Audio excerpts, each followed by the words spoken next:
अंगं हरेः पुलकभूषणमाश्रयन्ती भृङ्गाङ्गनेव मुकुलाभरणं तमालम् अङ्गीकृताखिलविभूतिरपाङ्गलीला माङ्गल्यदास्तु मम मङ्गलदेवतायाः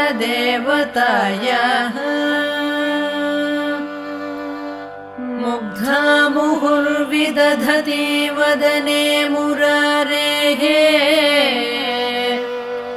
प्रेमत्रपा प्रणिहितानि गतागतानि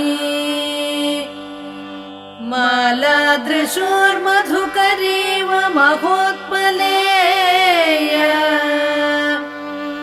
सा मे श्रियं दिश